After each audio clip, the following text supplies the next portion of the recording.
You may recall that I listen to songs at different speeds, right? Well, if you recall from the 1992 type era where there was a Talkboy tape recorder and it had slow motion, well, experiments have told me, using the actual device, that it's about 80% reduction. So for that, I use set rate. Other, because those are pretty much never this case. So I just multiply 50,000 by 0.8. And that's that. I can do that one in my head real fast. Okay, this is 80% true speed.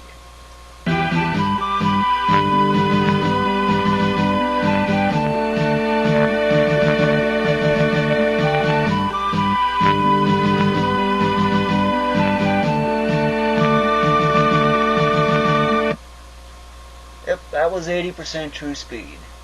Not much. Well, it does sound like quite a bit different, doesn't it? That's one of the things about listening to songs at different speeds. They sound different enough that they almost seem like a whole new song. Now, if you were to record that at normal speed and then slow it down again, multiplying by another 80%, you get this. Okay? This is 64% true speed.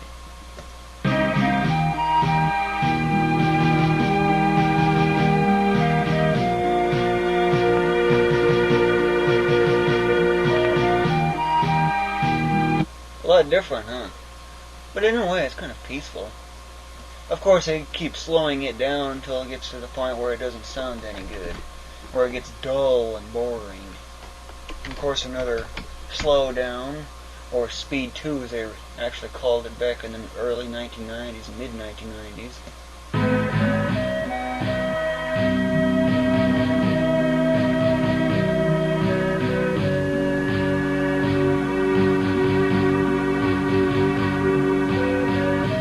This part here, in case you're wondering, is my top favorite of all. It's where the biggest spike occurs. Just barely past 1,000. 1,000 for compatibility is extreme favorite. This is the song with the 52.25 days in a row, in case you're wondering. The same exact one. Now it's 52.25% true speed. So, what does the slow end sound like? Well, the best zone is 70% true speed, but the normal was actually pretty much like what you just listened to or heard. 50%. Except in that case it was actually 51.2%.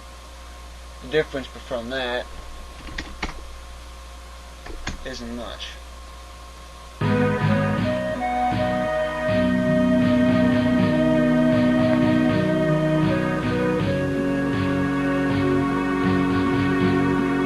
You might notice my speaker is making this weird vibrating sound.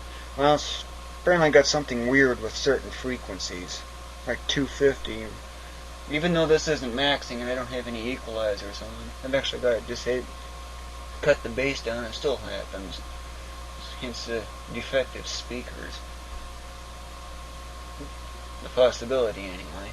But now for the Talkboy going to record it in slow but playing it back in fast, that's actually the inverse of 80%, or 0.8 raised to the negative 1, which is 1.25. 1.25 times the original 50,000 is that, 62.5, or 125% true speed. A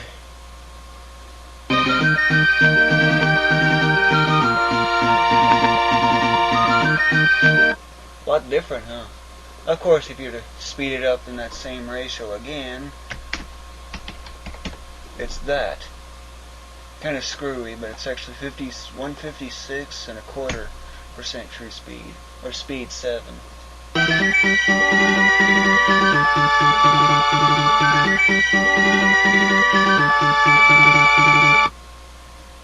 And of course, missed, dot. Yes, I have grade D accuracy. It's kind of bad. The upper end is actually 70%. But once I actually establish, 70,000 I mean,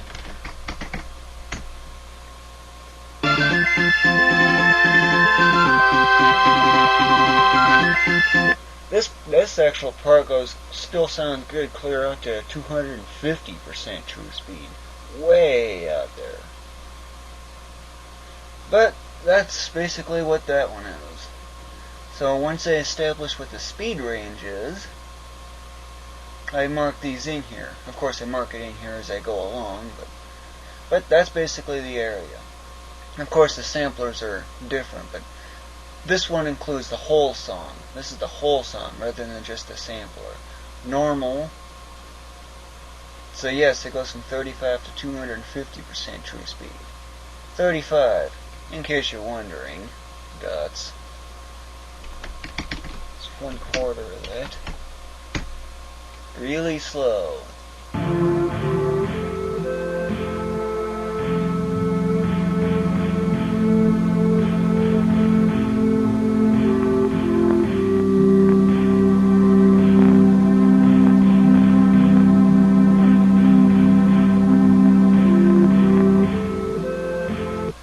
I like the way the treble and the bass on the drums or whatever they are. I like the way they go. And that's partly what increases the compatibility on those. But it's also the peacefulness that has a strong influence. But this is true speed, originally speed 5 as I called it. So, with the speed ranges now actually established,